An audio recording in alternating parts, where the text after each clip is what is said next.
Et que pote bande de vous, j'espère que vous allez bien. On se retrouve pour une nouvelle vidéo achat manga. Il y a pas mal de trucs en vrai, because... Oh, spoil. Merdouille. Parce que en gros, ça fait genre 2 semaines au moins que je suis pas passée à la librairie, donc je n'avais pas récupéré ce qui me restait du mois dernier. Et encore, il y a plein de trucs Enfin, plein de trucs, j'exagère. Il y a quelques trucs qu'ils ont pas reçus. Mais surtout, j'avais oublié, enfin, vu que ça fait 2 semaines que j'y suis pas allée, j'ai pas fait mes précommandes du mois.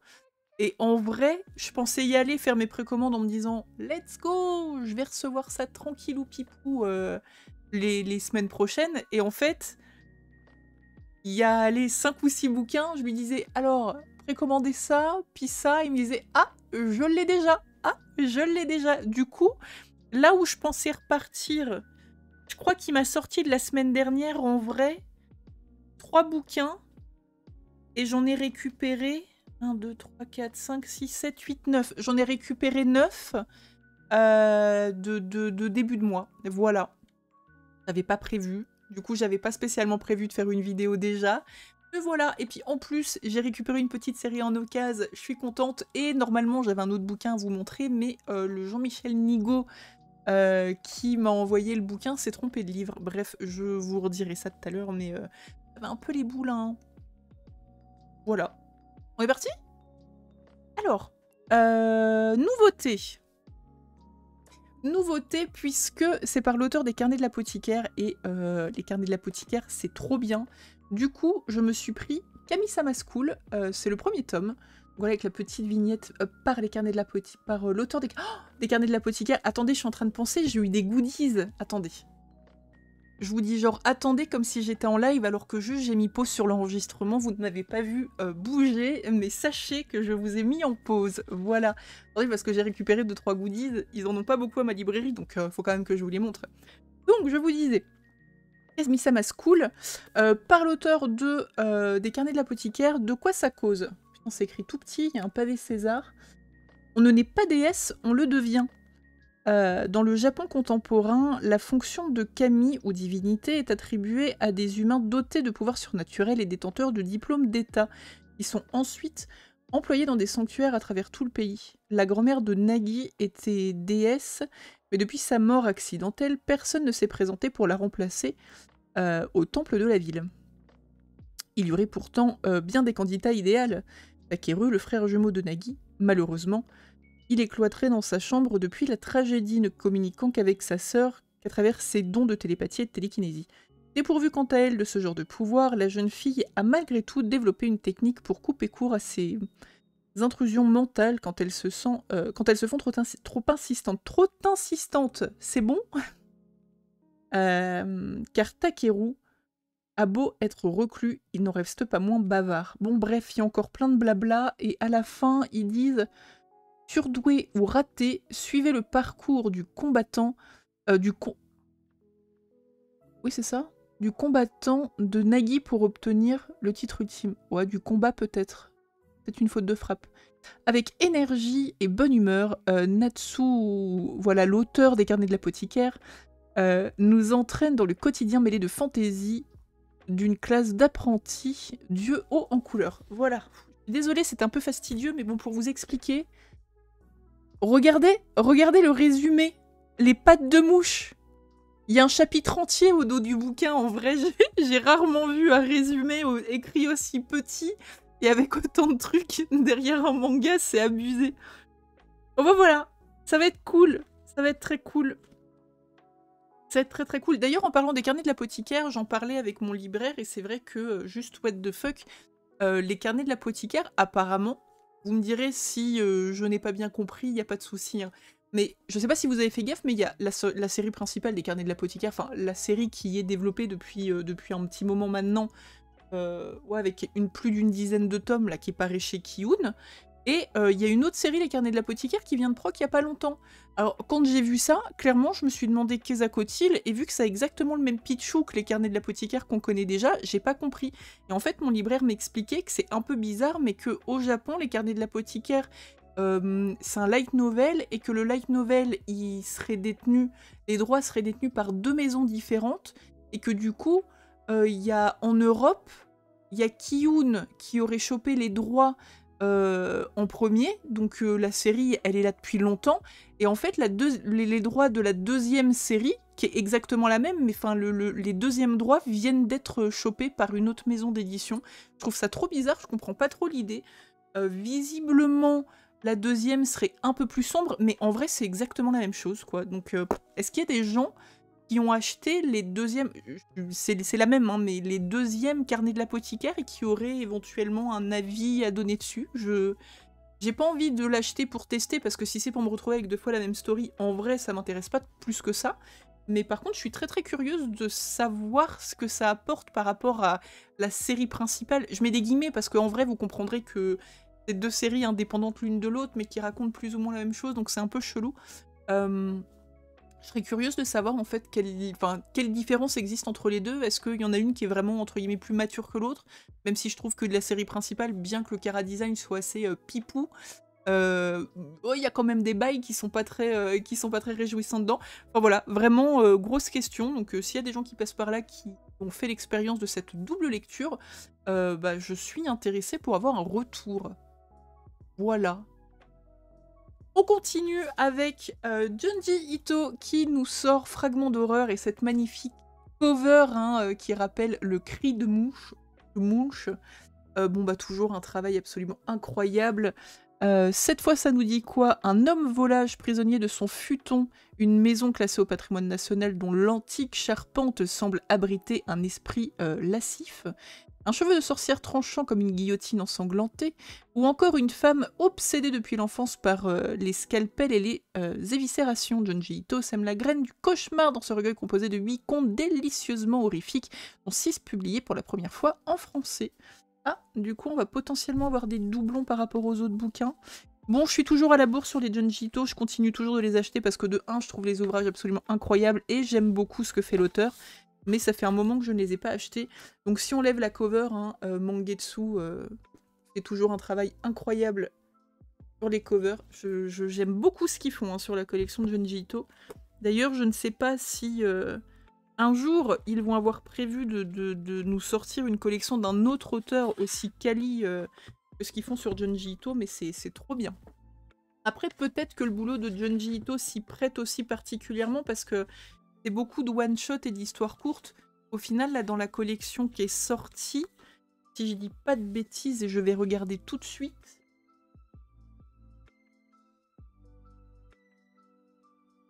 Ouais, c'est ça. On a entre guillemets que Zone Fantôme en 2 tomes, puisque les histoires courtes, c'est en 2 tomes, mais c'est 2 tomes de plein d'histoires courtes, hein, comme son nom l'indique. Mais ouais, peut-être que ça s'y prête un peu plus. Mais en tout cas, je trouve ça vraiment, vraiment très joli et j'aime beaucoup la couverture. J'aime beaucoup le tableau original, donc ça très très sympa. Même si en vrai, les yeux sur la petite barrière en bois, je trouve ça un peu creepy, mais bon, en même temps, Junji Ito, quoi, vous voyez. Bon, celui-là est pas très épais, il se peut que j'arrive à le lire avant les autres. Je ne sais pas. Je vais pas commencer à m'avancer, hein. J'ai récupéré ensuite le tome 3 de La Perfecte de Soul Eater. Bon voilà, Soul Eater, je vous l'avais dit la dernière fois, mais je kiffe vraiment redécouvrir le manga. J'avais jamais lu la version papier. J'avais maté l'animé à l'époque de sa sortie et je trouve ça très très cool. Pour ceux qui se demandent la plus-value de cette version, bon déjà, outre le grand format, c'est du papier quasiment glacé partout. On a quelques pages couleurs qui se battent par-ci par-là. Mais vraiment, oui, c'est une qualité d'ancrage qui est vraiment cool. Les pages, il y a zéro transparence hein, parce qu'elles sont quand même très épaisses. Puis c'est un format qui est quand même relativement agréable à lire. Le papier reste quand même assez souple. Je sais qu'il y a des gens qui reprochaient parce qu'ils n'aimaient pas. Après, c'est les goûts, les couleurs. Hein. Je dis ça sans jugement aucun, mais par exemple, bah, ce qui pourrait être aussi le cas avec les Junji Ito, mais par rapport à la Perfecte, par exemple, de Sailor Moon, qui n'était pas fan de la couverture solide. Du coup, voilà. Donc là, pour le coup, on n'est pas sur un truc en carton, mais c'est très très cool. J'aime beaucoup redécouvrir ça. Je glousse comme une dinde à la lecture. C'est vraiment très sympa. On continue avec des grands formats, enfin le dernier grand format, le tome 5 déjà de Boys Abyss. Bon, Qui peut me sauver du désespoir? Très clairement, c'est la petite phrase d'accroche qu'il y a à chaque tome. C'est... Je le dis à chaque fois, hein, mais c'est vraiment la trame hein, de Boys Abyss, c'est que tu lis un tome, tu te dis « Ah ouais, quand même, ouais, ça peut pas être pire, là. » Tu lis le tome d'après, tu te dis « Ah ouais, quand même, en fait, ça pouvait être pire. » Bon, là, voilà, là, ça peut plus être pire, en fait. Bah, écoutez, les 4 premiers tomes, à chaque fois, ça me faisait dire « Ah bah si !» Donc je suppose que le tome 5, ça va continuer sur un « Ah bah si, en fait, ça schmoutique un peu, quoi. » Donc voilà, hâte de le découvrir. Par contre, je suis un peu deg parce que normalement, il y a des marque-pages avec tous les tomes de Boys Abyss. J'en ai eu un dans le premier et j'en ai plus jamais eu. Et ils sont plutôt cool parce qu'il y a un espèce de vernis sélectif comme sur la cover, je les trouve très jolis. Tant pis. Tant pis, tant pis. On passe au petit format, mais pas des moindres, n'est-ce pas? Puisque j'ai récupéré le tome 10 de Toggenki. Le tome 9 était vraiment trop bien. Je l'attendais parce qu'il y avait un combat dedans que j'espérais depuis longtemps et qui a eu une tournure qui m'intéressait beaucoup. Donc là, on arrive sur un nouvel arc, pardon. Je crois que c'est la classe de neige ou le camp d'entraînement en montagne. Enfin bref, un délire comme ça. Encore une fois, je le dis aussi à chaque fois, mais Toggenki, shonen, beaucoup trop sous-coté. Alors, n'en déplaise aux fans, je suis désolée, hein, je ne dénigre pas l'œuvre que vous préférez, mais Jujutsu Kaisen, Toggenki, moi je préfère vraiment Toggenki. Je compare les deux parce que ça a été beaucoup comparé, parce qu'il y a aussi des pouvoirs assez particuliers. Mais vraiment, voilà. Moi, j'aime beaucoup cette série. Je suis très contente, du coup, qu'elle soit arrivée en France, parce que je ne connaissais pas. Je me suis vraiment laissée tenter par le petit coffret découvert du tome 1 et 2, là, quand c'est sorti. J'en avais jamais entendu parler, mais je trouvais les dessins sympas sur les covers. Et bah, pour une fois, j'avoue que d'habitude, je suis là, ouais, faut que j'arrête de faire ça, parce que j'achète des trucs pour rien. Et bah, pour une fois, je suis plutôt contente d'avoir été curieuse. On continue ensuite avec l'incroyable Awashi. Mais regardez-moi cette cover, elle est incroyable, quoi. C'est fou l'évolution de ce manga. Donc Awashi, déjà le tome 17. J'ai l'impression que la série, elle a commencé hier. C'est trop bien. Donc pareil, hein, on est en plein match, toujours. Je suppose qu'il va se passer encore des dingueries. Enfin, vraiment, hein, je n'aime pas le foot, je sais que je le dis aussi à chaque fois, je n'aime pas le foot, les shonen, j'aime bien, esprit shonen à 3000%, même que là-dedans, l'esprit shonen, il est plus shonen que dans certains autres shonen, genre trad et tout, quoi. Le dépassement de soi du héros, et même qui rayonne sur les persos autour, il est incroyable. J'aime vraiment beaucoup trop. Enfin, regardez ces covers, quoi. Ils sont BG de ouf. Non, c'est vraiment bien. Le dessin à l'intérieur est vraiment bien. Et puis, pour des gens qui sont novices comme moi en foot, parce que mine de rien, il y a quand même des moments, pas tout le temps, hein, mais bon, c'est quand même un manga qui parle de foot. Hein, mais il y a des moments où, genre quand on est en match ou quand ils sont en entraînement ou des trucs comme ça, ils expliquent des trucs un peu pointus. Moi, j'y connais que dalle. Hein. Pour moi, le foot, c'est la balle, les petons et puis le but, très clairement. Bah, c'est vachement bien expliqué. T'es pas perdu en étant novice et c'est pas non plus, même si tu sens qu'il y a des trucs, c'est quand même assez pointu parce que c'est obligé pour l'amélioration du personnage principal. Tu sens que c'est des trucs pointus, mais c'est pas non plus parti dans des explications totalement à te perdre, quoi. C'est concis, c'est bien fait et du coup tu comprends et puis même si tu zappes 10 minutes après ou 15 pages après parce que t'es passé à autre chose, même s'ils reviennent dessus, c'est bon, quoi. Tu captes ce que ça raconte, et du coup c'est très agréable. Vraiment, lecture très très agréable. C'est un de mes mangas de sport préférés, au final. Je lis pas non plus de 10 000 mangas de sport, j'aime bien ça, mais c'est vraiment un de ceux que je préfère.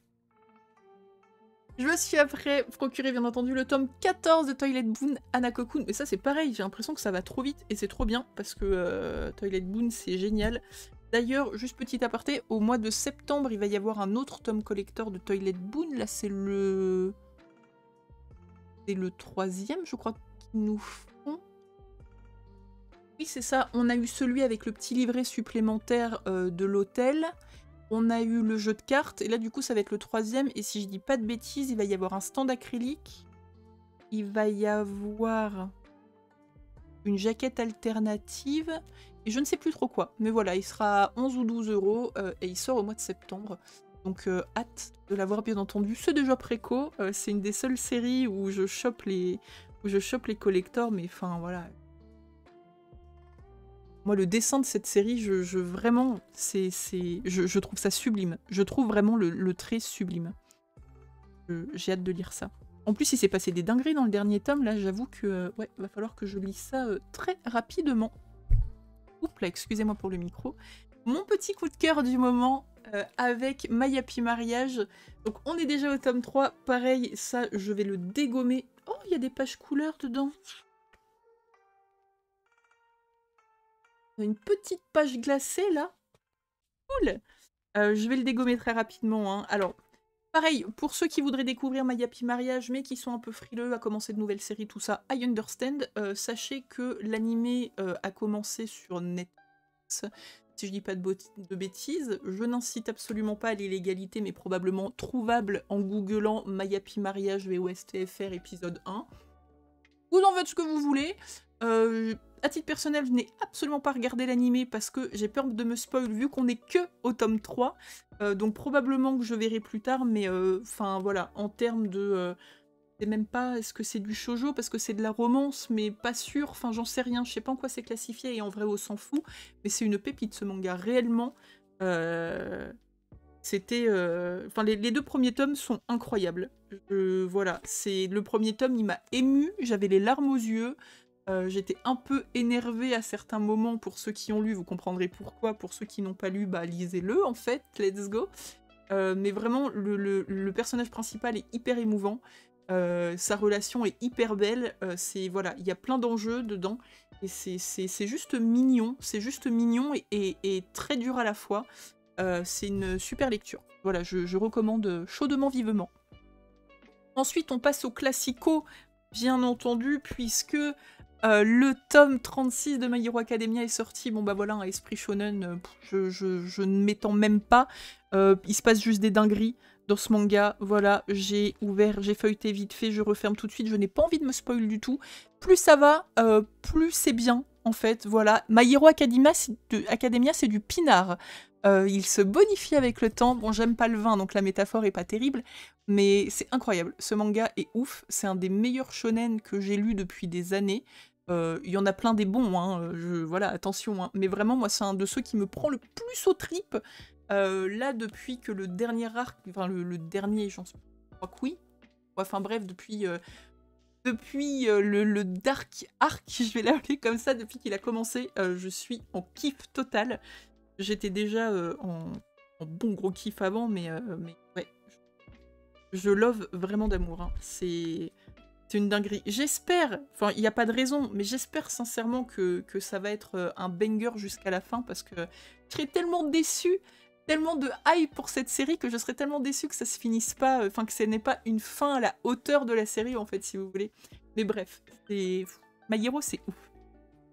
On continue avec le tome 13 de Chainsaw Man, donc la nouvelle saison, on va dire comme ça, ou le nouvel arc qui a commencé au tome 12. C'était hyper intéressant, ça a amené des nouveaux persos. Hâte de voir comment ça va être développé. Mais c'était très cool. Voilà, j'aime bien Chainsaw Man au final, c'est pas... ça fait pas partie des séries que je conserverai à 1000%, mais c'est vraiment une série que j'aime bien, et c'est vrai que... le premier arc ou la première saison, en tout cas, c'est fini de telle façon que j'ai juste envie de revoir un peu les persos qu'on a laissés, de savoir qu'est-ce qui va se passer, quoi. Parce que mine de rien, c'est vrai que ça m'a un petit peu perturbée, mais dans le tome 12, il me semble qu'on croise le héros à un moment donné, mais c'est clairement pas centré sur lui. Là, de ce que j'en ai feuilleté vite fait, c'est toujours pas centré sur lui, donc je ne sais pas, est-ce qu'ils prennent un autre axe pour nous ramener après sur la piste principale de ce manga comme on l'a connu sur les 11 premiers tomes, ou est-ce que ça va être réellement une autre intrigue, entre guillemets, mais je ne sais pas, voilà, je ne sais pas. Denji revient, quoi. Je sais pas du tout. Et vu que j'ai laissé tomber l'animé pour me concentrer sur la version papier, je ne sais toujours pas. Après, le deuxième et dernier tome de Amour Placebo, de Akane Torikai. Donc Akane Torikai, hein, qui est une autrice absolument incroyable, qui écrit sur des faits de société, principalement. Et là, du coup, c'est par rapport à un amour, on va dire ça comme ça, enfin un homme qui a vécu, si je me souviens bien, un espèce de drame amoureux. Il va voir une prostitute, il tombe amoureux d'elle, forcément la relation est un petit peu compliquée. Le tome 1 était vraiment intéressant, j'ai hâte de voir où va nous emmener le tome 2. Je ne peux que vous conseiller à 10 000% le Siège des Exilés de Akane Torikai, qui est une série en 2 tomes personnellement. Bon, je n'ai pas tout lu hein, d'Akane Torikai, mais c'est vraiment la série qui m'a donné envie de découvrir toutes ses œuvres. Voilà, c'est vraiment, je l'ai trouvé incroyable. C'est en 2 tomes comme je vous disais, et l'idée c'est de se dire, et si le monde était entre guillemets gouverné par les femmes, donc les hommes en gros ne servent que à la reproduction, donc sont souvent traités en tant qu'objets sexuels, donc de prostituées, etc. C'est hyper intéressant. Je trouve vraiment que c'est un point de vue qui est très très cool. Enfin, qui est très très cool. Non, ça n'a rien de cool. Mais en tout cas, c'est voilà, c'est amené de façon hyper intéressante. Et bien, lisez ça, c'est que 2 tomes, donc let's go. Et pour finir les achats de la semaine, je me suis pris le tome 2 de Chat des rues, bien entendu, manga de chat, hein, avec une petite planche de stickers offerts. Voilà, je vais pouvoir coller des chats qui puent partout. Et ça, c'est oui. J'ai pas lu le tome 1 encore, je peux pas vous dire ce que ça dit.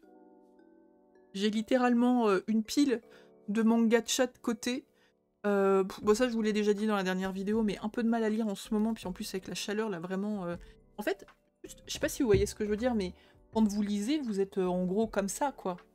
Bon, c'est pas la seule action où on a les mains comme ça, genre...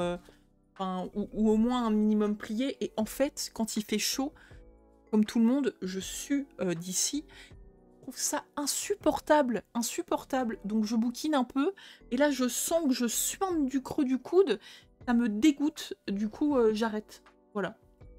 Et vu qu'il fait à peu près 10 000 degrés, je commence à suinter au bout de 30 secondes, ce qui ne me laisse pas beaucoup de temps pour lire, voilà.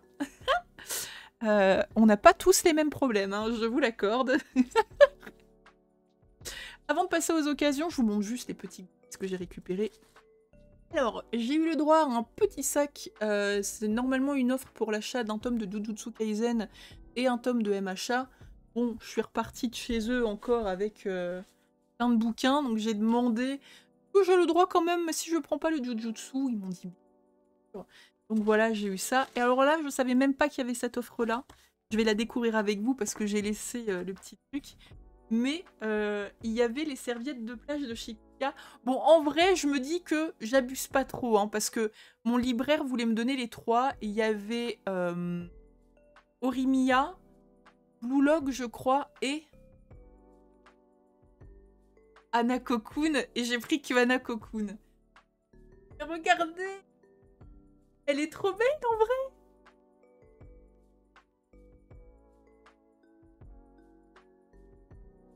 Voilà. Bon. Elle pue la mort. Et clairement, la matière est très bizarre. Je pense qu'il va falloir que je la lave au moins une fois tant que ça éponge quelque chose. Parce que là, je sais pas comment vous décrire pour ceux qui ne les ont jamais eu dans les mains, mais on dirait un tissu un peu plastoc. Du coup, je pense littéralement que j'essaye de me sécher dessus. Ça sèche rien, ça étale l'eau. Hein, mais bon, je vais la laver un coup pour voir. Et vraiment, regardez-moi cette bobine. Il est trop, vraiment, c'est trop chelou, mais je suis vraiment tombée amoureuse de cette série parce que les graphismes, ils sont trop pipou, et l'histoire, elle est pas trop pipou. Je trouve que le contraste est incroyable. J'ai pas fait exprès de la plier comme ça, je vous jure. Est-ce qu'elle va rester comme ça et que c'est possible que je la laisse poser comme ça juste pour avoir sa petite ganache? Ouais, c'est possible, ouais. C'est possible, ouais. Hop là, ça on va mettre ça là. Et maintenant du coup les occasions, donc juste je me suis chopé une série en fait complète que je voulais depuis un moment. Elle est plus du tout éditée. J'avais les premiers tomes il y a quelques années de ça que j'avais revendu parce que plus édité je trouvais pas la fin. Et là je l'ai trouvé à pas cher, c'est-à-dire 40 € au lieu de 70-80 que je voyais. Donc c'est l'intégrale des Blood Rain en 9 tomes, donc chez Soleil Manga. Bon c'est pour un public averti, hein, il y a du néné et du boule qui se baladent par-ci par-là. En gros, les anciens membres d'une équipe de baseball se font assassiner les uns après les autres les soirs de pluie. La terreur commence à gagner leurs amis. Quel est le mobile du tueur insaisissable caché sous un imperméable qui se terre dans les ténèbres et fait couler le sang? une grande série sanglante à vous donner du frisson. Voilà, j'en ai un bon souvenir en fait. Ça se trouve, je vais trouver ça éclaté au sol. Mais je sais pas si ça vous fait ça des fois. Enfin, après, je sais pas si on est beaucoup à revendre parfois des bouquins. Je sais que généralement, les gens essayent de les collectionner au maximum. C'est vrai que bon, entre quand j'ai déménagé de chez ma mère pour aller chez moi, j'en ai revendu pas mal. Il y a des fois, ponctuellement, j'en ai revendu aussi par-ci, par-là. Là, je sais que j'essaye de faire le tri assez régulièrement dans la Mangatech, histoire d'enlever les séries que j'aime un petit peu moins, histoire de faire de la place pour en mettre des que j'aime un petit peu plus. Enfin bref. Ce qui fait que des fois, je vends des séries, et en l'occurrence, bah, celle-ci, c'est totalement ça. Je vous disais, j'ai vendu les premiers tomes, alors que j'avais trouvé ça plutôt sympa. Et j'en garde à mon souvenir, mais... Quand on a des souvenirs de certains trucs, que ce soit film, lecture, bouffe, même des fois, enfin peu importe, notre souvenir passé peut être très très bon, on peut être très déçu à retenter l'expérience. Donc c'est pas du tout ce que ça va donner, mais voilà, je vais tenter, et puis on verra bien. De toute façon, si ça me plaît pas, bah, je la revendrai, mais voilà, j'avais vraiment envie de la redécouvrir, comme je vous disais. Bon là, j'ai réussi à la choper à 40 balles, elle est en bon état, enfin même en très bon état vu l'âge des bouquins. Enfin, Soleil Manga... On est encore sur The Logo de la mort qui tue. Oh, je sais pas de quelle année c'est, ça. 2005. Le manga est de 2000 et ça a été édité en 2005. Je sais même pas s'il a fait autre chose, le Bambino. Enfin voilà. En gros, des meurtres et des nichons. C'est bon? Meilleur résumé, hein. Tout le monde a envie de le lire, du coup. Mais voilà, c'est tout. Ah oui, non, c'est ce que je voulais vous dire. Normalement, je devais vous présenter un autre manga. J'avais enfin réussi à trouver le tome 4 de Je ne suis pas un ange en édition originale, en plus à 10 balles et comme neuf, quoi. Et en fait, le gars, le vendeur, il vendait le tome 3 et le tome 4. Il m'a envoyé plein de photos, parce que j'ai demandé plein de photos, pour être sûr que le tome soit en bon état. J'ai été hyper étonnée parce que les photos, bon bah le bouquin très bien, hein, nickel, je l'achète direct, et 1 heure après, même pas, je reçois le message disant qu'il était déjà en point relais. Et je vais le chercher, j'ouvre la boîte, et là, orage au désespoir, c'était pas le tome 4, c'était le tome 3. Le gars, il a voulu aller trop vite, il a inversé les deux commandes, donc bon, normalement, il a toujours le tome 4, faut juste que je lui renvoie le 3, il va me renvoyer le 4, et j'aurai enfin fini cette série, donc j'aurai officiellement le quasi full set d'Ayazawa, parce qu'il me manquera juste le one-shot, là... que je vais encore une fois appeler Couleur d'automne, parce que je ne sais pas pourquoi c'est le nom que la cover m'évoque, même si je sais que c'est pas ça du tout. Je vous l'avais déjà dit la dernière fois, et j'avais déjà dit la dernière fois, Jacqueline, tu craques, c'est pas ça le nom. Mais bref, il me manquera plus que ce one-shot-là, j'espère une réédition, et j'aurai le full set. Je suis contente. Bon, faudra que je les lise après, mais je suis contente. Voilà. Et bien écoutez, c'est tout pour cet achat manga. Je vous fais de gros bisous. Je ne sais pas quand on se revoit, parce que je ne sais pas du tout qu'est-ce qui va sortir quand, de quoi de caisse. Peut-être en fin de mois, enfin possiblement au moins en fin de mois. N'hésitez pas à me dire ce que vous avez découvert, lu, tout ça. Ah si, tenez, dans le dernier achat manga, je vous avais parlé de The New Magical Girl, là, The New Real Magical Girl, ou un truc comme ça, qui était par l'auteur de je sais plus qui. Pas ouf, voilà. Je sais pas s'il y en a qui l'ont lu, perso j'ai trouvé ça très décevant, je m'attendais pas du tout à ça, voilà. Je pense que je ne continuerai pas la série. D'ailleurs, je pense que je ne continuerai pas non plus la série un peu chelou sur la polygamie de Nun, celle qui a fait Adabana, qui était incroyable. Voilà, je pense que je vais les revendre vite, je vais les foutre à 2-3 € sur Vinted, là, pas envie. Envie de claquer du pognon dans des séries incroyables, là, vous voyez.